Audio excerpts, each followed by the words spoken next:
ناظرین، ڈرامہ سر مفاد پلس کے آخر کے واقعات کار ثابت ہوا۔ اگر سچ کہا جائے تو جس طرح اس کہانی کو انجام تک پہنچایا گیا وہ نہ صرف دلچسپ تھا بلکہ مکمل طور پر تسلی بخش بھی تھا۔ پوری کہانی میں میرو نے اپنی چلاکی، خود غرضی اور ڈراموں سے سب کو پریشان کر رکھا تھا، لیکن آخرکار وہ خود اپنے ہی جال میں پھنس گئی۔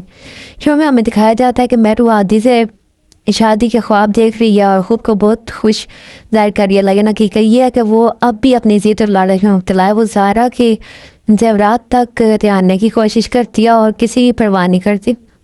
دوسرے وادی شروع سے ہی جانتا ہے کہ میرو سچی نہیں ہے۔ وہ سمجھ چکا ہوتا ہے کہ یہ سب اس کا ایک اور ڈرامہ ہے، کیونکہ اسے پتہ ہے کہ اب زین نے تو اس طلاق دے دی ہے، تو اب اس لیے وہ میرے پیچھے واپس آ رہی ہے۔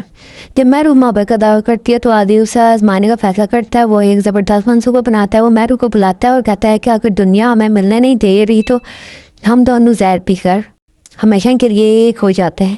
اصل میں وہ زہر نہیں بلکہ پانی ہوتا ہے۔ عادی پہلے خود پی لیتا ہے اور تکلیف کا ڈرامہ کرتا ہے، لیکن جیسے ہی وہ میرو کو پینے کے لیے کہتا ہے تو میرو کا چہرہ سامنے آ جاتا ہے۔ وہ صاف انکار کر دیتی ہے اور کہتی ہے کہ وہ اس سے محبت اتنی بھی نہیں کرتی کہ اپنی جان دے دے، بلکہ وہ تو عادی کو کی دولت چاہتی ہے۔ اسی لمحے عادی سب کو بلا لیتا ہے اور میرو کی حقیقت سب کے سامنے آ جاتی ہے۔ جو لڑکی دوسروں کو دھوکہ دیتی تھی آج خود بے نقاب ہو جاتی ہے۔ یہی وہ لمحہ تھا جب پوری کہانی کا رخ بدل جاتا ہے۔ اس کے بعد میرو کو اپنی غلطیوں کا احساس ہو جاتا ہے، مگر بہت دیر ہو جاتی ہے۔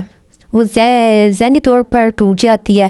اسے ایک ایسا دھچکا رکھتا ہے کہ وہ مینٹلی ڈسیبل ہو جاتی ہے، اپنے گیور پچھتاتی ہے اور آہستہ آہستہ اپنے توازن کھو بیٹھتی ہے۔ آخر میں زہرا اور ہادی کی شادی ہو جاتی ہے، جبکہ میرو اپنی ہی دنیا میں گم ہو جاتی ہے اور پاگلوں کی طرح جو ہوتی ہے میرو وہ کبھی ایک کی طرف جاتی ہے کبھی دوسری کی طرف، اور مطلب اس کا جو دماغ ہوتا ہے وہ بالکل خراب ہو جاتا ہے۔ اسے نہیں سمجھ آ رہی تھی کہ میں کیا کر رہی ہوں کیا نہیں کر رہی، جبکہ دوسری طرف جو ہادی ہوتا ہے اس کی زیادہ سے شادی ہو جاتی ہے۔ وہ خوشی خوشی اپنی زندگی گزار رہے ہوتے ہیں اور ماضی کی تمام تلخ باتیں اور تمام سازشوں کو بلا کر اپنی ایک نئی زندگی کی طرف آگے بڑھ جاتے ہیں۔ اس ڈرامے کا اختتام اس لیے منفرد تھا باقی ڈراموں سے کیونکہ میرو کو ویسی سزا ملی ہے جیسے کہ اس کے کردار کے مطابق ہونی چاہیے تھی، جبکہ باقی ڈراموں میں دکھایا جاتا ہے کہ کوئی سدھر جاتا ہے، کوئی کسی کو مار دیا جاتا ہے، کسی کو کیا ہو جاتا ہے، لیکن یہاں پہ بالکل اچھا انجام ہوا ہے اس ڈرامے کا، کیونکہ میرو